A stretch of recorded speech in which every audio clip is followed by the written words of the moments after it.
Hey, what's happening, everybody? Good morning. Welcome to another edition of 15 Minutes of Flame. I'm Robert Phoenix, broadcasting to you live from the heart of Texas, Austin, capital city, Music City. There still is, as much as they are completely transforming this into the Wizard of Oz, Emerald Kingdom, stack 'em and pack 'em, crown jewel of the smart cities, safe cities, strong cities, stay in your cities initiative, there still happens to be a pretty vibrant music scene here. It kind of blows my mind. Back in the day, I used to live in San Francisco, Bay Area. Spent a lot of time in San Francisco. Even when I didn't live there, I was always going to San Francisco, always going to listen to music. I mean, there were places to listen to music on the peninsula, and to some degree in the East Bay. But if you wanted to go hear real live music and have a variety of it at any given point, San Francisco was the place to be. And that's when you could afford to live there. And bands could live together or cheaply or whatever they needed to do in order to do it. And good luck on that now. There's no music scene in San Francisco at all. There's high-priced DJs. Pretty much. Yeah, very difficult. Very difficult. If you're gonna create, you got to live in a city that is cheap. Bottom line, you got to live in a cheap city, cheap place. And besides, the whole music thing is pretty much over and done with anyway. At least from the label's perspective, people still make music, and well, they should. We need it. It's one of those things that soothes the savage breath. How is everybody out there today? We've got some sunshine coming through. Not a lot of chemtrail action over the past few days. Haven't seen them in about a week or two. They'll be back. They're just like Arnold Schwarzenegger, Terminator. They'll be back. They always come back. That's where we are.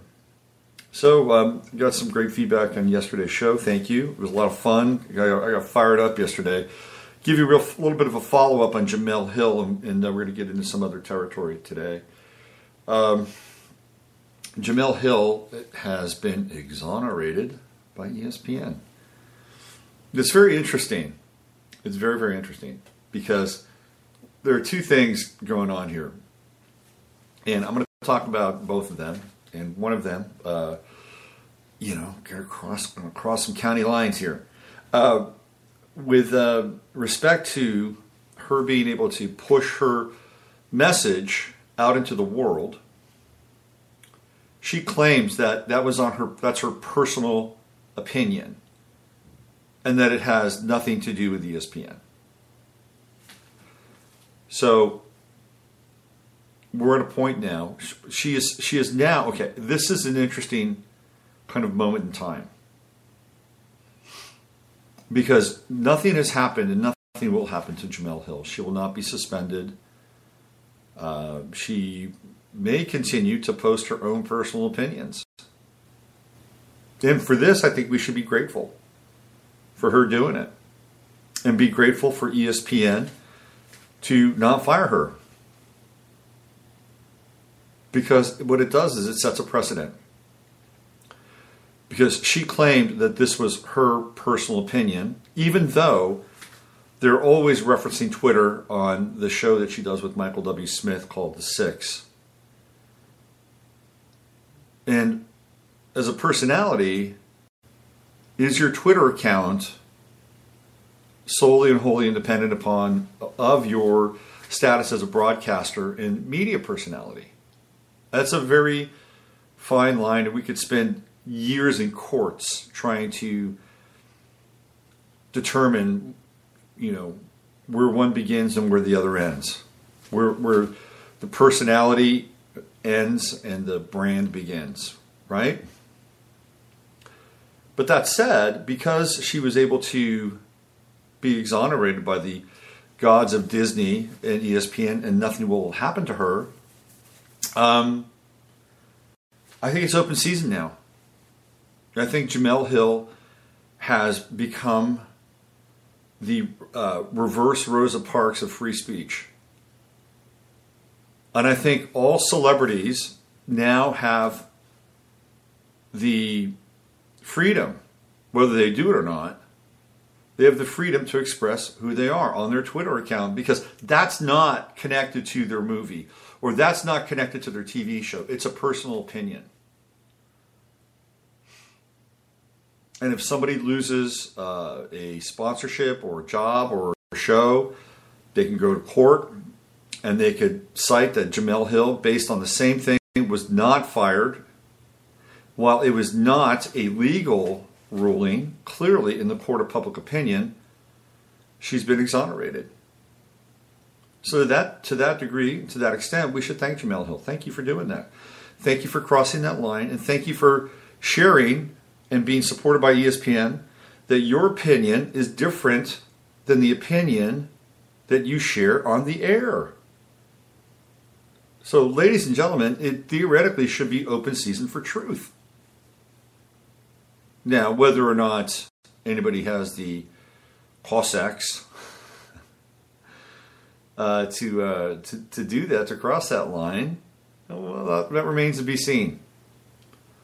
But the second part of this is very interesting. I was talking about Tommy Sotomayor yesterday on the show, and everybody was like, you know, let me see the link. Let me see the link. And so I sent the link out to Tommy Sotomayor, and what I was referencing in terms of who gets to say what, right? Who gets to say what? And it's a very funny 15-minute bit. It's not a bit. I mean, he's got a YouTube show. Tommy's bright and he's controversial, but you know, we like controversial. Even Jamele Hill's a little bit controversial. We like that. She's stirring the pot. She's getting things moving. What's public opinion? What's private opinion? Where the twain meet and separate. It's a good discussion to have. And it's a discussion that we should not be afraid of. So Tommy Sotomayor, on his this YouTube episode, which I have linked to on my Facebook page, he talks about who gets to say what. And there's like this hierarchy of who gets to say what. And he says at the top of the hierarchy is a black woman. That they get to say anything they want and nothing will happen to them. Jamele Hill, case in point. Tommy Sotomayor was proven correct. She can say whatever she wants and nothing will happen to her. And he said at the very bottom is the white Christian heterosexual male. And he says the only thing that they can talk about are other white Christian heterosexual males. And then they wind up cannibalizing each other. It's a very insightful discussion and kind of rap. But so clearly, Tommy was right. Nothing will happen to Jamele Hill. But at the very least now, we have the opportunity to spark discussion about what's private and what's public. Correct? Look for more of this to come in the days and weeks and months to follow, where people, and it'll be on both sides now. It'll be on both sides. You'll see people come. It's a very brazen kind of shot across the bow. Let it come. Let it happen. Let's see what happens. Let's sort it out, as they say. Another couple of controversial bits that they're gonna bounce around the echo chamber. So I guess I'll just play my part and ping and pong them. Sally Quinn, who is the wife of Ben Bradley, who ran the Washington Post, has a book that came out. Basically says that she has been running occult rituals for years, and on at least 3 occasions, the occult rituals resulted in the death of 3 people. There you go. It's really interesting to see what happens and how we talk about these things, because it was about a week and a half ago, 2 weeks ago. I forget which now. Everything sort of bleeds. But I was talking about what's at the bottom of the rabbit hole. When you get to the bottom of the rabbit hole. When you get to the bottom of the rabbit hole, you're in hell. That's it. That's it. That's what's at the bottom of the rabbit hole. I've said this before. And I was watching Alex Jones talk about this. He was saying the same thing. You get to the bottom of the rabbit hole and you basically, you're into the antechamber of all these supernatural, occult, and ritualistic antics. That's the bottom of the rabbit hole. And he's right. The bottom of the rabbit hole is hell. You go deep enough and that's what you'll find. So Sally Quinn came out and basically established that fact. She acknowledged it. It's a pretty deep rabbit hole. And ladies and gentlemen, boys and girls, what's happening is the revelation of the method. We're seeing what's been going on behind the scenes for many, many years. Decades upon decades upon decades upon decades. This stuff has been going on for a long time. Look at our fairy tales. Look at Hansel and Gretel. The little boy and the little girl lost in the forest. And what is going to happen to Hansel and Gretel? They're going to be eaten. They're going to meet Marina Abramovic somewhere in the dark, deep, isolated part of the forest. They're going to have dinner with Marina Abramovic, only they're the ones that won't be eating. You see what's going on in our fairy tales? It's been going on for a long time. Long time. And it's the revelation of the method. So all of this stuff is being revealed, number one, to sensitize us. Number two, rub it in our face. Number three, tell us that this is the way it's going to be moving forward. And you better get used to it. It's not a pretty sight. It is not an uplifting topic to go over. But it is clearly hidden in plain sight now. The revelation of the method. It's all there. We're being shown it. We're being indoctrinated into it, believe it or not. Unless, of course, you can stare at it, break it down. Because if you can't, you're just going along for the ride. You're consenting through your lack of conscious awareness, at the very least. So Sally Quinn's going to make the rounds. It's going to be very interesting to see how her book is received. I can see her on The View. Sally, did you really kill those people? Well, no, I didn't kill those people. But sometimes when these things happen, the most unusual and strange occurrences occur simultaneously. It's mind-boggling. Absolutely mind-boggling. Do I think that I was directly the result of these people losing their lives? I wouldn't say that. I wouldn't say that. But, there's so many wonderful things that can come out of casting spells and doing the ritual work. Look at Ben. Look how successful he was. Do you think he did that on his own? Have you ever seen the television show Bewitched? You see? That's exactly what I'm talking about. I was Samantha.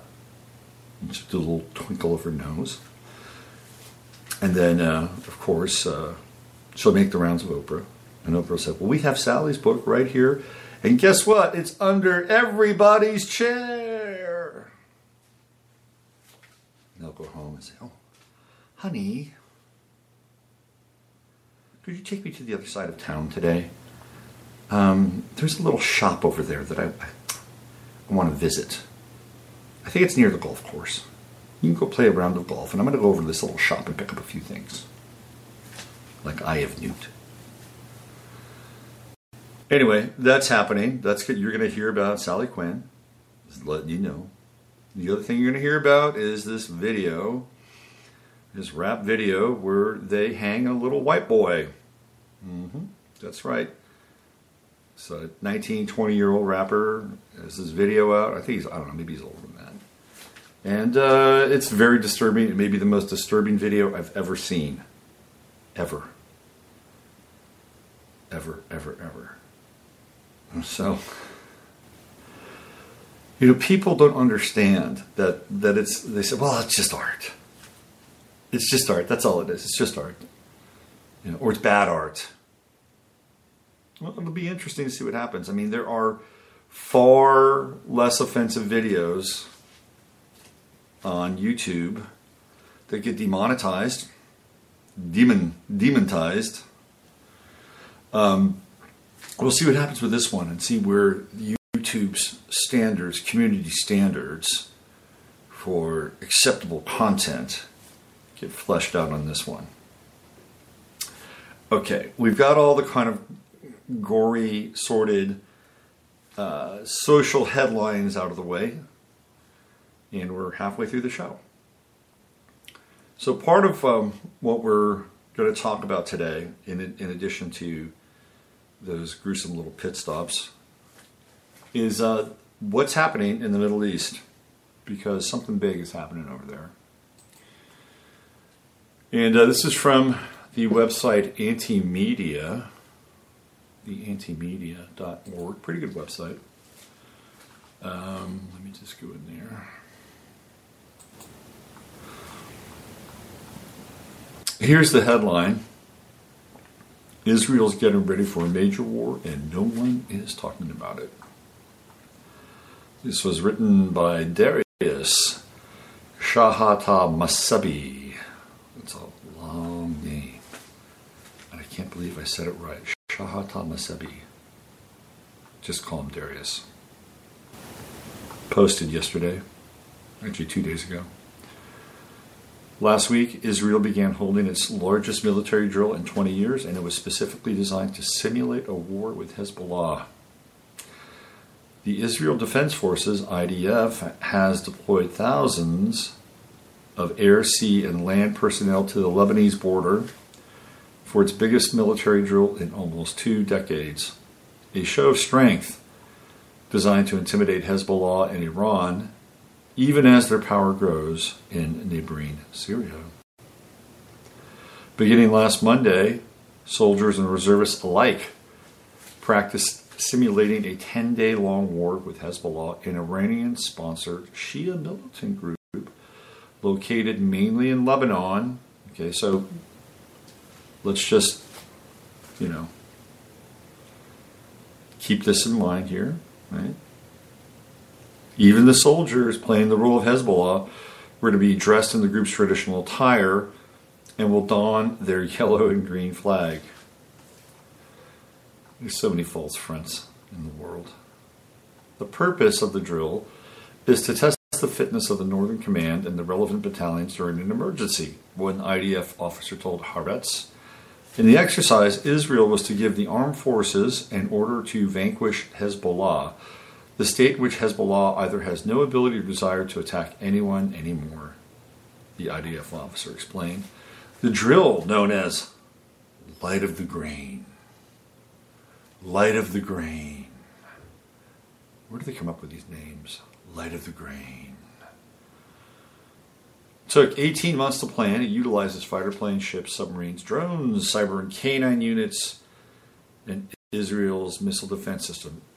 Essentially everything in the kitchen sink that they have, for the most part.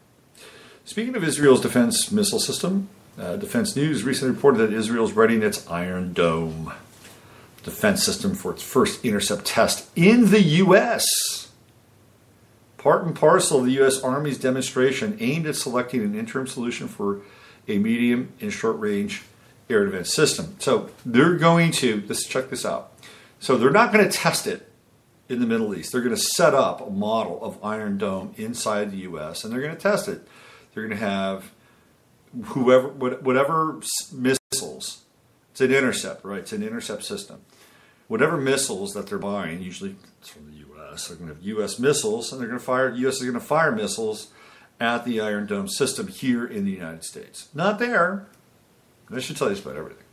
The Iron Dome has proven very effective, scoring over 1,500 intercepts against Gaza launch rockets Since it was first deployed in 2011. However, it is being tested to see if it can defend Israel against other potential threats, as its proven capabilities don't even come close to the full extent of the system's capabilities. According to R.E. Satcher, Rafael Limited's Iron Dome Systems project manager, clearly Israel is preparing its defense systems for something far greater than the standard homemade rockets found flying out of the Gaza Strip. Considering the fact that an Israeli military general is drafting a defense policy document with the specific goal of launching a war with Iran, this might give us some clues about what Israel is preparing for specifically. Over a decade ago, Israel fought a major short-lived war with Hezbollah in Lebanon. Yeah, that's right. Guess what? Israel got their ass kicked. That was in 2010. They got their ass, right? No, 2004. 2004. They got their ass kicked. Israel has been preparing for its rematch. What is this? WWE? With the Hezbollah for some time now, as well as striking Hezbollah targets from within Syria. Hezbollah has been a natural ally of Syria, even dating back to the reign of Hafez al-Assad, Bashar al-Assad's father. Israel also continues to strike Syrian territory to this day. This is true in a flagrant disregard for international law, specifically targeting Syrian government facilities with ties to Hezbollah. Syria and Hezbollah have not responded yet, but no one seems to be able to answer the question, what happens if Iran, Syria, and Hezbollah decide to respond in kind with an equally aggressive act? A senior Israeli official warned the Russian government that if Iran continues to expand its presence in Syria, Israel plans to respond by bombing the Syrian president's palaces. This is all while Israel knows full well that it cannot realistically take on Iran, Syria, and Hezbollah by itself without, drumroll please, American intervention. Hezbollah is a quasi-ally of not only Iran, but Russia too. Russia recently threatened to veto any UN Security Council resolution that describes Hezbollah as a terrorist organization. Russia also warned Israel indirectly not to attack Iran in Syria, explaining that parties that violate international law and undermine Syria's sovereignty will not be tolerated. Syria is a strategic ally with Russia.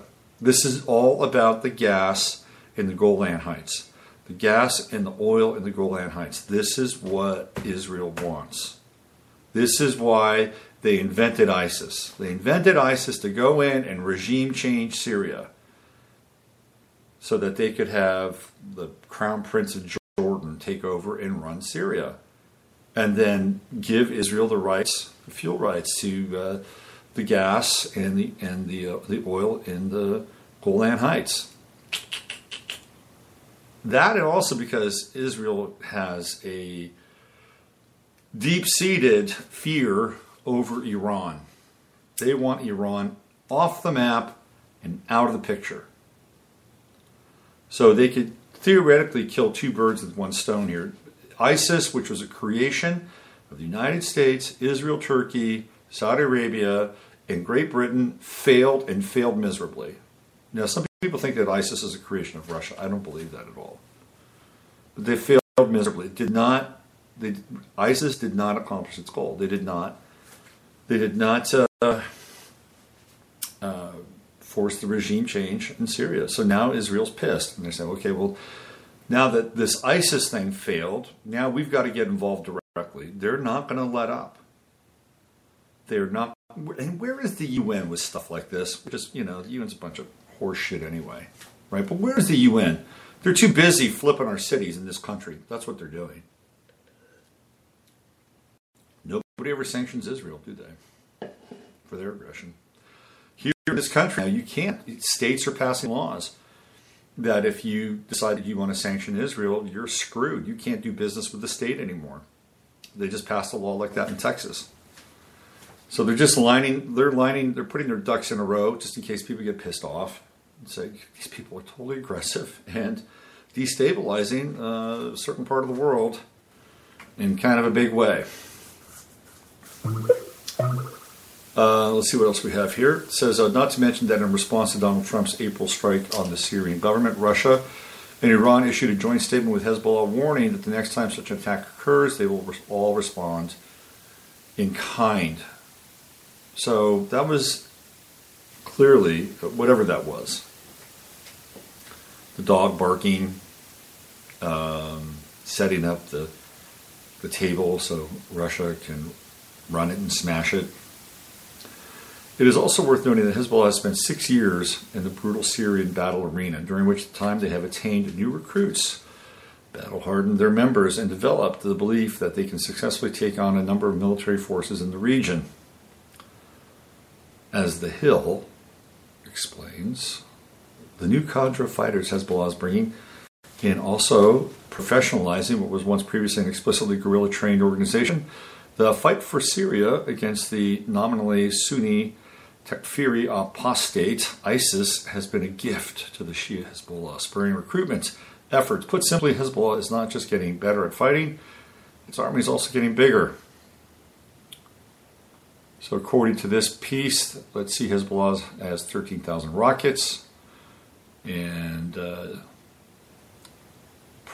is prior to the 2006 conflict, Hezbollah had approximately 13,000 rockets. So 2006 is when they fought in Lebanon. It now boasts some 150,000 rockets and missiles, as well as Russian-supplied missiles that could hit anywhere in Israel, according to one Lebanese commander.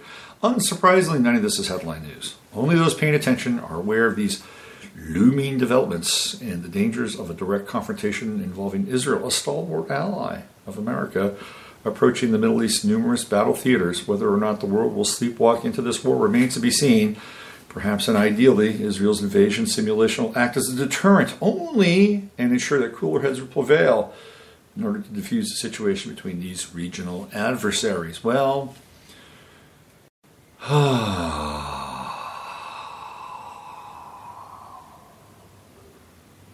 let's just take a breath. Let's just be right here in this moment, in the eternal now. Because it's all happening. It's all happening. It is all happening right now. And more is going to happen. I guarantee you. More is going to happen. More revelation, more method, more madness, more confrontation, either implied or actually enacted. It's all going to happen. It's all happening. It's all right here, and it's all fine. Yeah, that's right. It's all fine. Because remember, you are an eternal being. Believe it or not, yeah, that's true. You're eternal. And you're having an ephemeral experience in a human body. Right? Now, that's not to say that we choose the nihilistic path and just destroy everything and, whatever happens, happens. But I think it's important to just take time out and just realize who you are. If it's not in this moment, choose another moment in the day. Separate yourself from the rest of the world and just breathe and just check in. Just check in with who you are. And if you can, even for a split second, connect into that part of you that transcends all of this, then you've had a good day. And as aspiring and awakening beings on this planet, that's something that we should look forward to at least once on a daily basis. To just take time out and just be with yourself and to slow it all down. Just like that.